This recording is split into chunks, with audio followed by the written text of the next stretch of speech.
Assalamu alaikum. Welcome to Millennium TV News. This is Ishra Jahan with the top stories. Former House Speaker Hastert seeks sentencing delay due to poor health. State Department seeks extension for Clinton emails release. Sanders promises to defend women's right to choose. Democrats to demand restructuring mechanism for Puerto Rico letter. Canada heartbroken over deadly school shooting, Prime Minister. Viewers, now the detail. Former U.S. House Speaker Dennis Hastert, convicted last year of a financial crime, asked on Friday for a delay in his sentencing due to poor health. Hastert pleaded guilty in October to a federal charge of structuring evading bank reporting rules by withdrawing large amounts of cash in smaller increments in a hush money cash stemming from allegations of sexual misconduct.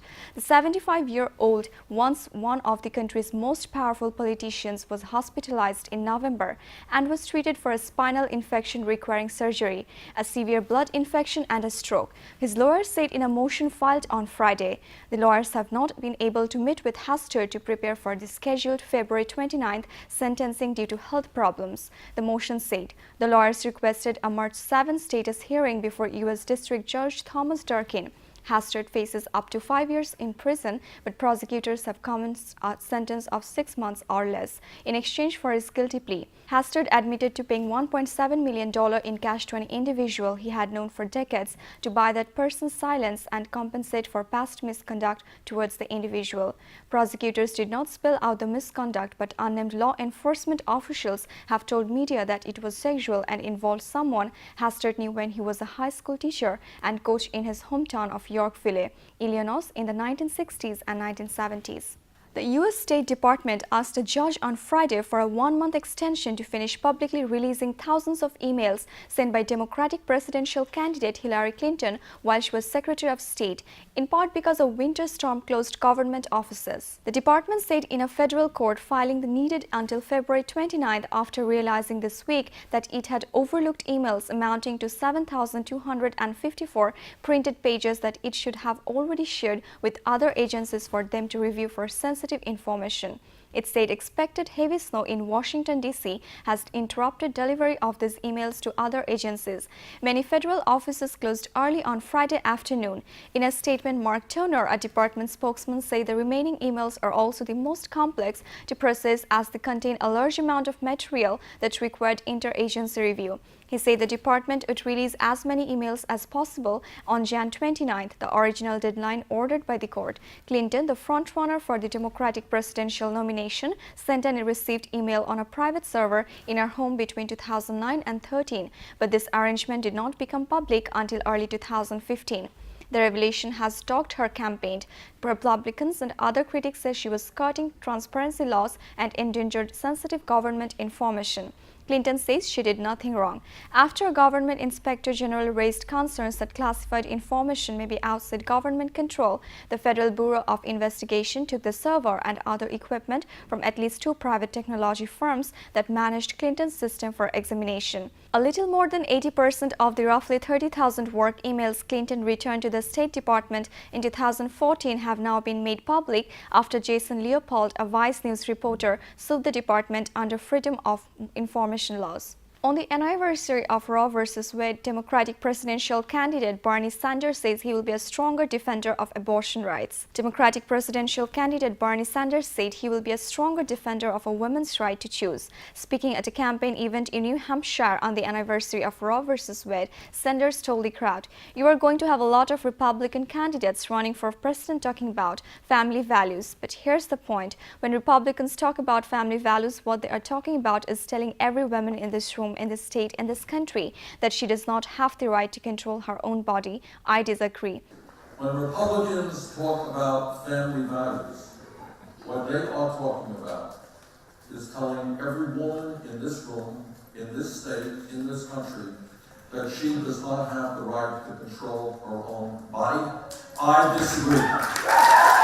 Democratic U.S. senators have drafted a letter to Republican Senate Majority Leader Mitch McConnell insisting legislation designed to solve Puerto Rico's debt crisis should include a mechanism for the island to restructure its debt, according to a draft to the letter sent by media. The move is a challenge to Republicans pushing bills in Congress to build Puerto Rico's finances under federal oversight who are generally opposed to letting the U.S. Commonwealth restructure its debt. Democrats have urged that any such oversight should be conditional on allowing Puerto Rico to be governed by federal bankruptcy or debt restructuring laws. A congressional source familiar with the letter said Senate Democrats plan to make it public on Tuesday ahead of a hearing on Puerto Rico by the House Committee on Natural Resources, but timing remains uncertain. Canadian Prime Minister Justin Trudeau said the country's heart is breaking after 4 people were killed in Canada's worst school shooting in a decade. The Canadian Prime Minister Justin Trudeau on Saturday said the country was heartbroken after a deadly school shooting. The gunman suspected of killing 4 people and injured several others in Canada's worst school violence in a decade after shot his 2 brothers at home before opening fire at the remote community high school, a family friend and the town's acting mayor said on Friday. Police said a suspect was arrested after the shooting in La Loche, Saskatchewan, in an impoverished community about 600 km north of the city of Saskatoon. The country's heart is breaking for the people of La Loche today, Trudeau said at a news conference in Davos, Switzerland, where he is attending the World Economic Forum. Obviously, this is a parent's worst nightmare. When I spoke with community leaders, they obviously expressed that the community is reeling and all of us across the country's hearts are going out to the families and to the whole community, he added. Viewers, will take a short break. Stay with us. Memorial honors Marines killed in Hawaii helicopter crash. U.S. Vice President Biden chides Turkey over freedom of expression. One candidate, few voters expected for Haiti's presidential election. Kenyan president vows vengeance for Somalia attack. North Korea detains U.S. student. Viewers, let's move to the next news. A ceremony is held in Hawaii to honor the 12 U.S. Marines who were killed when their 2 military helicopters collided off Oahu Island during a routine training mission. A ceremony was held in Hawaii on Friday for 12 U.S. Marines who were killed after their 2 military helicopters collided off Oahu Island during a routine training mission. The Coast Guard called off the search for the missing Marines on Tuesday after 5 days of search and rescue efforts across some 40,000 square nautical miles of ocean and the shorelines. The Marines are officially classified as deceased on Wednesday, and Marine Corps officers personally notified each family, a statement from the Marines said. The victims ranged in age from 21 to 41, the statement said. The 2 CH-53E helicopters belonging to the 1st Marine Aircraft Wing from the Marine Corps Air Station at Kaneohe Bay were on a routine training mission when they were reported to have collided just before midnight on January 14th, according to the Coast Guard. The search was hampered by storms. A Coast Guard helicopter crew spotted debris in the water of the town of Helewa in the north shore of Oahu, but no passengers were found. The debris will span more than 7 miles off the coast, the Coast Guard said. No distress call was issued by either aircraft. The more that we will ensure that those sacrifices and their memory live on. U.S. Vice President Joe Biden says Turkey, once vaunted by Washington as a model of Islamic democracy, is setting a poor example for the region by intimidating media, curtailing internet freedom and accusing academics of treason. U.S. Vice President Joe Biden said on Friday that Turkey, once vaunted by Washington as a model of Islamic democracy, was setting a poor example for the region in intimidating media, curtailing internet freedom and accusing academics of treason. On a 2-day visit to the NATO ally, which is part of the U.S.-led alliance against Islamic State in neighboring Syria and Iraq, Biden said the strength of Turkey's democracy had a direct impact on the ties with the United States. Turkey is a vital partner for both Washington and Europe in efforts to combat Islamic State and Syria's civil war and curb the flow of migrants and refugees. Opponents of its government have accused the West in the past of pulling its punches over the country's human rights accord. As a result, Turkey was cited by Washington as an example of the Middle East of functioning Islamic democracy in the early years of then Prime Minister Tayyip Erdogan's rule. More recently, reforms have faltered and Erdogan, now president, has demonstrated a more authoritarian style. It's not the kind of example that needs to be set in the region.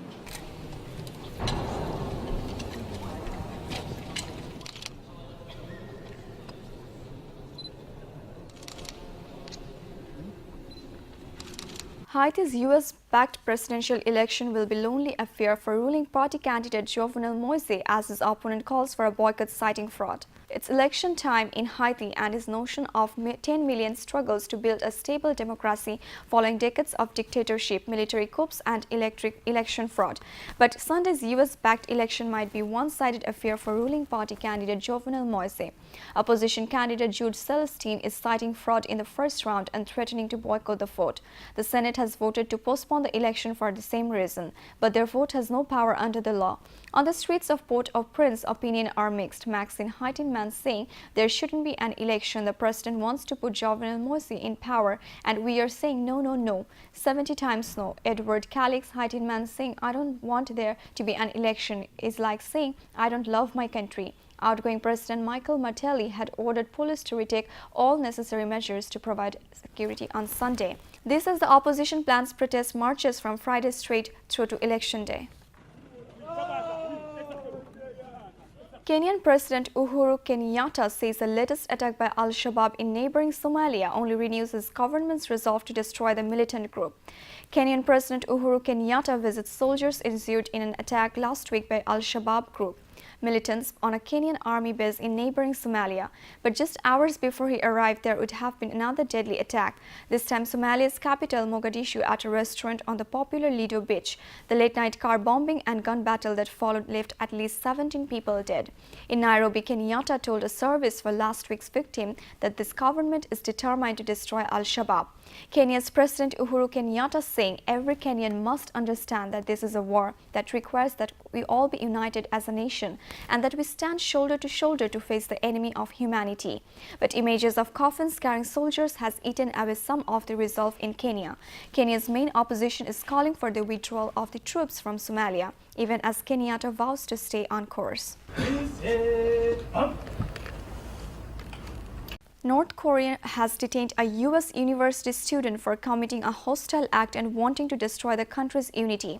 North Korea said on Friday that it has detained a U.S. university student for committing a hostile act and warning to destroy the country's unity. Otto Frederick Warmbier, 21, in the University of Virginia, was in North Korea for a 5-day New Year trip and was detained in Pyongyang airport on January 2nd ahead of a flight back to China, said Garrett Johnson of Young Pioneer Tours, which organized the visit. Warmbier, Otto Frederick, student of Virginia University in the United States, was caught committing a hostile act against North Korea after entering the country as a tourist. He aimed to destroy the country's unity under the U.S. government's acquiescence and control, said a KRT news reader. Warmbier is the third Western citizen known to be held in the isolated state. Warmbier was detained 4 days before North Korea conducted its fourth nuclear test in violation of UN sanctions, which drew condemnation from its neighbors and the United States. An official at the U.S. Embassy in the South Korean capital Seoul said it was aware of the reported arrest. The U.S. State Department in Washington had no immediate comment. Pyongyang has in the past used detained U.S. citizens to extract high-profile visits from the United States, with which has no formal diplomatic relations. Police fired tear gas to disperse hundreds of protesters in Kasserine 2 days after an unemployed man committed suicide. Tunisian police have fired tear gas at protesters demanding jobs in the western Kasserine province 2 days after an unemployed man committed suicide. Locals have said clashes between protesters demanding jobs and Tunisian police escalated in the city of Kasserine, the capital of the province, on Tuesday. Tunisia's state news agency reported at least 23 people were injured in the clashes, including 3 security forces, according to TAP. The injuries mostly resulted from the use of tear gas. A curfew from 6 p.m. to 5 a.m. local time has been imposed to the city, TAP said. Ridha Yoli, a young man job seeker, committed suicide in Kasserine on Sunday after he found out his name had been taken from a government pool of potential public employees. Yahyol climbed a unity pole where he threatened to self-immolate. Yahyok then came in contact with the cables that pole was carrying and was electrocuted. The government ordered an investigation into the circumstances surrounding Yahyok's deaths. The city of Kasserine lies near the Algerian border in the shadow of Jebel Ish-Shambi, Tunisia's highest peak. Central Command says U.S. is not controlling any airfield in Syria despite images appearing to show air trip expansion works. The U.S. has denied taking control of a Syrian airstrip in response to opposition groups' claim that American troops have supported Kurdish fighters in northern Syria with such a takeover. Speaking on a media on Friday, a spokesman of the United States Central Command said that the military denied that U.S. forces have taken control of any airfield in Syria. However, also on Friday, the website of Texas-based security analyst Stratfor said that the satellite imagery supports claims of U.S. military activity in Syria, as it posted graphics appearing to show an expansion of the airfield's runway. On Wednesday, the Syrian Democratic Forces say the U.S. had taken control of the Ramlan airstrip in Syria's northern province of Hasaka to support Kurdish fighters against the Islamic State of Iraq and the Levant group.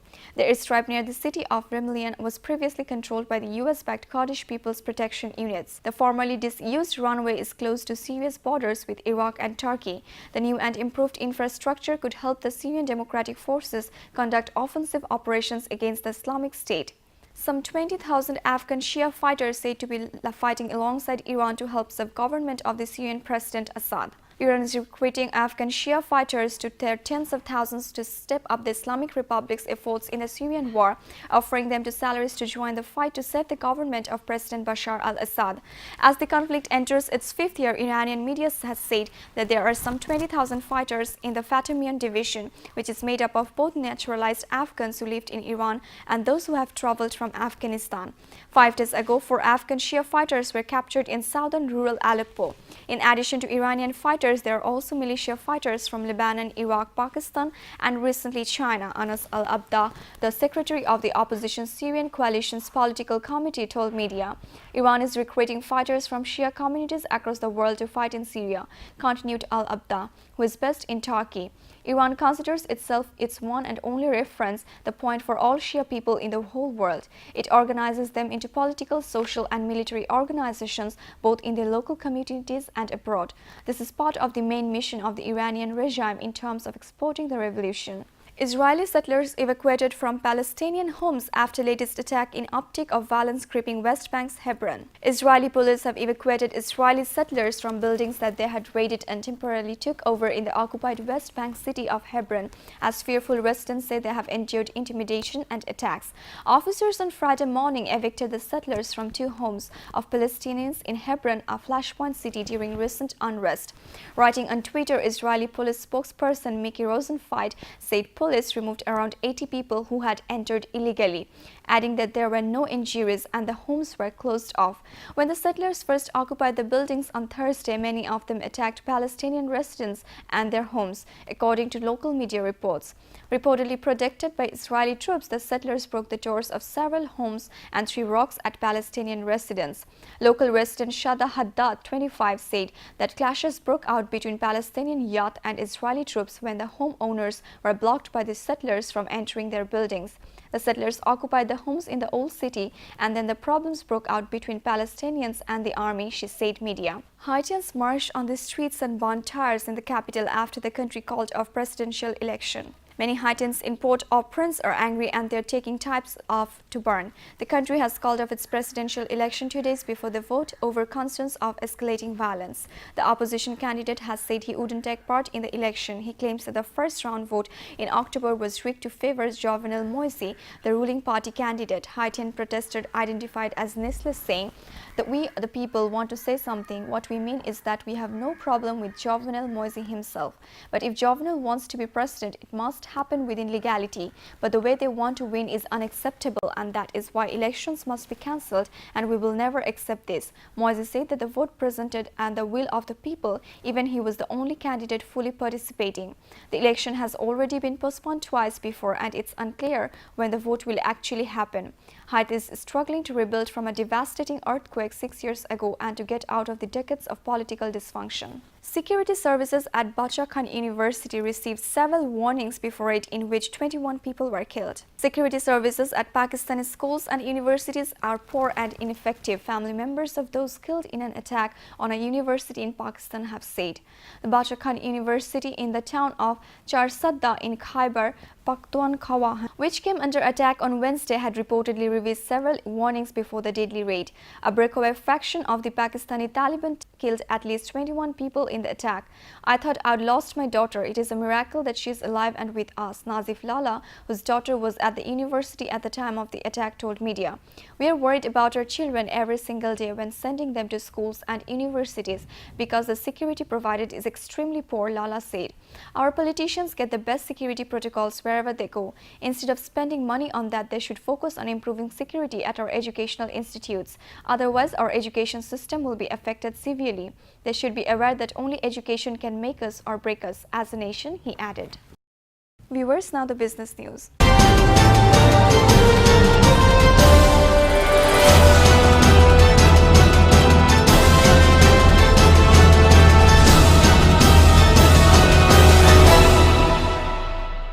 Wall Street rallied after freezing temperatures helped boost oil prices. Cold weather produced a hot rally. Snowstorms fueled oil prices and energy shares, lifting Wall Street to its first weekly gain of the year.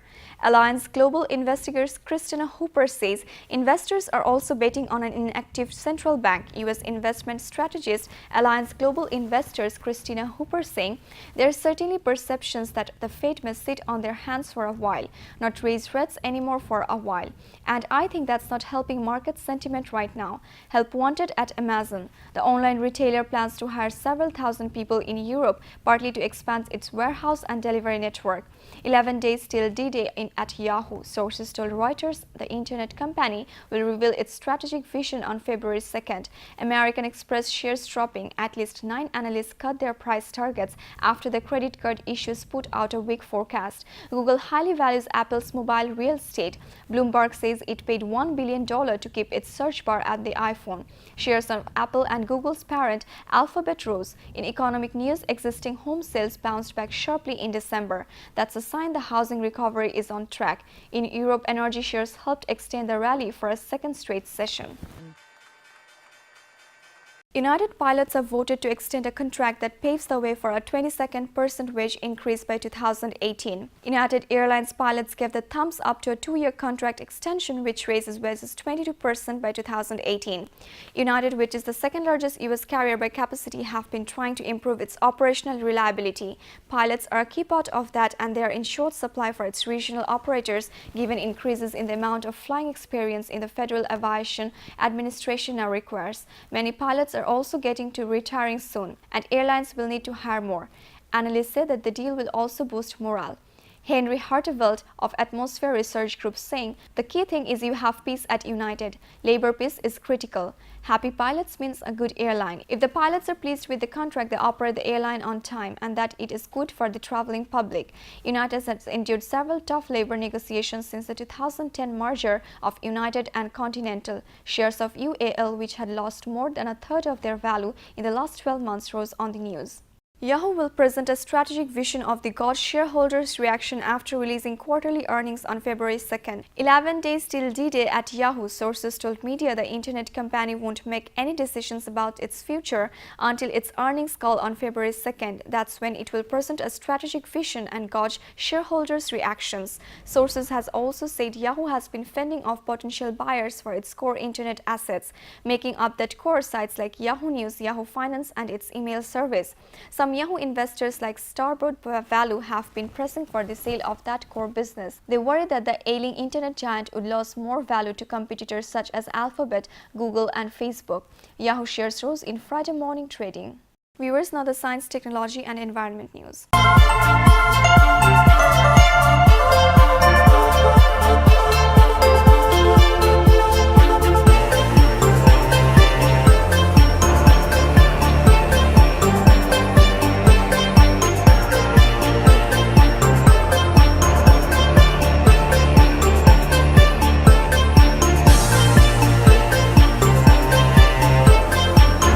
The U.S. government will set up a news agency to do background checks on employees and contractors, the White House said on Friday, after a massive breach of U.S. government files exposed the personal data of millions of people last year. As a part of the sweeping overhaul, the Obama administration said it will establish a National Background Investigations Bureau. It will replace the Office of Personnel Management's Federal Investigative Services, which currently conducts each year more than 2 million background investigations for scores of federal agencies. The move, a stiff rebuke for FIS and OPM, comes after last year's disclosure that a hack of OPM computers exposed the names, addresses, social security numbers, and other sensitive information of roughly 22 million current and former federal employees and contractors, as well as applicants for federal jobs and individuals listed on background check forms. Unlike FIS, the new agency's information system will be handled by the Defense Department, making it even more central to Washington's effort to bolster its cyber defenses against constant intrusion attempts by hackers and foreign nationals. The White House gave no timeline for implementing the changes, but said some of it would begin this year. It will seek $95 million more in its upcoming fiscal 2017 budget for information technology development, according to a White House fact sheet. As a monster storm barrels towards the East Coast, New York City Mayor Bill de Blasio says the city is fully prepared to handle the snow. New York City Mayor Bill de Blasio says the city is fully prepared to handle a monster storm that is barreling towards the East Coast. The National Weather Service is forecasting between 12 to 8 inches of snow in New York City starting late Friday. The mayor urged New Yorkers to hunker down and stay off the roads once the snow starts. There will not only be snow-filled and slippery, there could be whiteout conditions, said de Blasio. So get what you need done today, stay off the roads. In its latest move to combat climate change, the Obama administration on Friday said it would overhaul 30-year-old regulations for oil and gas operations on public and tribal lands to limit the wasteful release of natural gas and carbon methane emissions. The proposal by the Interior Department's Bureau of Land Management would require oil and gas producers to use currently available technology to limit flaring at oil wells on federal land. It would also require operators to regularly check for natural gas leaks and replace outdated equipment that allows large quantities of gas and methane to escape into the air. The overhaul would also clarify when oil and gas companies need to pay royalties on flared natural gas. This updated regulations, which would be phased in over several years, would not only get more of our nation's natural gas into pipelines and delivered to market, but also reduce population and cut greenhouse gas emissions that are contributing to climate change. Assistant Secretary for Land and Mineral Management Janice Slater said the proposal comes as a major methane leak from a natural gas storage site near Los Angeles has forced thousands of people to evacuate their homes and months to put into a spotlight on emissions oversight. The BLM overhaul would only affect federal land. Venus flytraps count the number of times a struggling insect touches their trigger hairs and use that information to ramp up their digestion, according to a study by German scientists. They recorded the impulses generated by these hairs on the inside of the giant plant's maw and measured various changes within the plant. For example, 2 touches trigger a hormone increase, 5 bring the production of digestive enzymes. The work appears in current biology. Previous research had already shown that it takes 2 touches of the trigger hairs within a 50 to 20 second time window to cause the trap to shut. This stops the plant from wasting energy snapping at raindrops or other false alarms. The new study reveals how the flytrap responds to subsequent touches, ramping up its digestive processes once a catch is confirmed, and boosting them further off the kill seems to be a big one. The number of action potential informs about the size and nutrition content of the struggling prey, said senior author Rainer Hedrick from the University of Würzburg. This allows the Venus flytrap to balance the cost and benefit of hunting. Professor Hedrick said the colleagues stimulated the trigger hairs up to 60 times using a special instrument or, in some cases, an unfortunate cricket. As those numbers climbed, as well as seeing rises in hormones and hydrolases for breaking down the meal, the team saw a gradual spike in the production of sodium channel. This piece of cellular machinery, they believe, helps to flytrap and drink up sodium ions from the dissolving animal via species glands. Rebecca Hilgenhoff, a botanical horticulturist who looks other carnivorous plants for Kew Gardens in London, said the findings were fascinating. For me, the interesting thing is that there needs to be something that tells the plants to do certain things, a certain amount of touching and a certain amount of time. It will be interesting to explain what control mechanism further, she said, and to find out a series of electrical impulses from the trigger hair produces the different stages of the plant's response. A winter storm that could bury parts of the U.S. Middle Atlantic region under a 3-foot snow slammed into Washington on Friday, threatening the nation's capital with record accumulations as it barreled up the East Coast. The blizzard started to blanket the Washington area during the early afternoon. 6 people had died in car crashes as the winter mass spread across Arkansas, Tennessee, and Kentucky. The storm could dump 2 to 3 feet of snow on Baltimore and the capital and bring winds of 30 to 50 miles per hour before winding down on Saturday afternoon, according to the National Weather Service. Philadelphia and New York were expected to get 12 to 18 inches of snow before the storm abates. In Falls Churches, Virginia, about 8 miles west of the capital, a thick curtain of snow was already piling up the deserted streets on Friday evening, created a peaceful tableau that disguised dangerous driving conditions. I want to be very clear with everybody, this is a major storm, Washington Mayor Muriel Browser said as the city braced for what could turn out to be one of the worst storms in the history. We're just trying to make some food that'll last like 3 or 4 days, like spaghetti and stuff like that, but the grocery stores are extremely empty. No produce, so if you're not making a meal to last like spaghetti or lasagna, then you're going to be pretty hungry.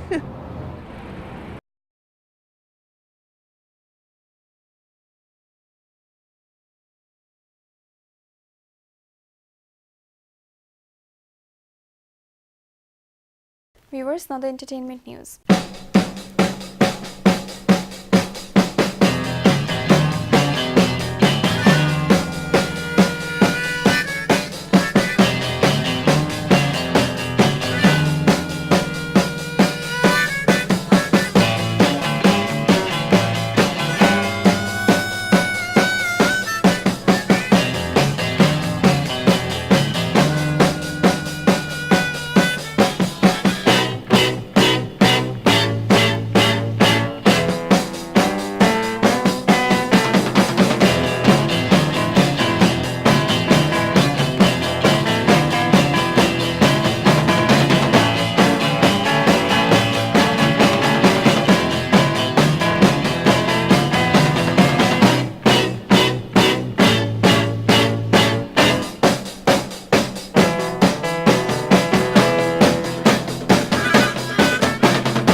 Academy of Motion Pictures Arts and Sciences, organizer of the Oscar Awards, placed on Friday to double its membership of women and minorities by 2020 through an ambitious affirmative action plan that includes stripping some older members of voting privileges.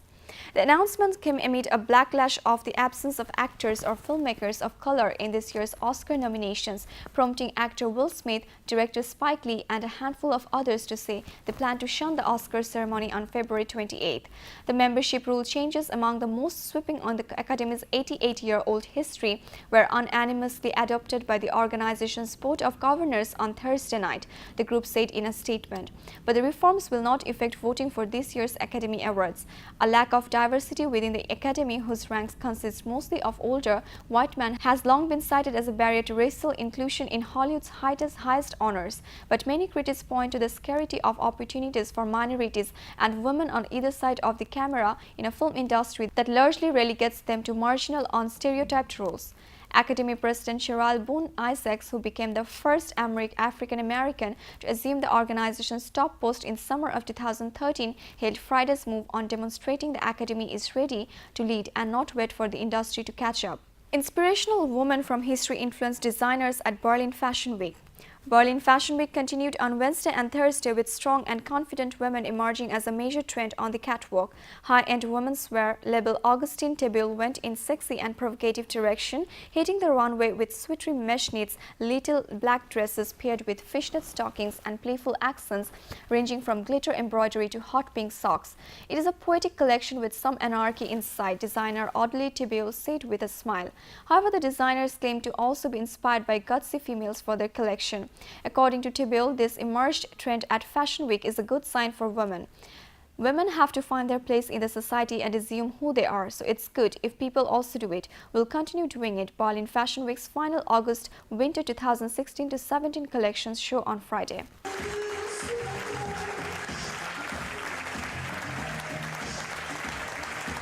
Canadian political leaders and entertainers joined award-winning singer Celine Dion on Friday in honoring the life of her husband, Rene Angelil, the man who plucked her out of childhood obscurity and propelled her to international fame. The nationally televised funeral of Angélil, who died on January 14th at 73, took place in Old Montreal in Notre Dame Basilica, the Cavernous blue and gold Gothic Revival church where they were married in a lavish wedding 20 years earlier. Wearing a black filigree veil and a black dress, Diane entered the church with their 5-year-old twins Eddie and Nelson, also in black and wearing black hats over their frowning hair, holding hands. She laid deep purple calliope lilies on his black coffin. Her song Troy's Here's Wind played as she and the family arrived at 3:20 p.m. Their 14-year-old son, René Charles, who had been baptized in the basilica, escorted Diane's mother. He said in front of the crowd, "I was lucky to be born into a family where there was a lot of love." JT aimed, "Papa, I love you, Daddy," a son from an earlier marriage. Patrick Angélil also paid tribute to Angélil. Before the funeral, former Canadian Prime Minister Brian Mulroney had reported he is a man who had, as the Americans say, his eye on the prize. He was a giant, and together they created the greatest showbiz success story in the history of Canada. Viewers, now the sports news.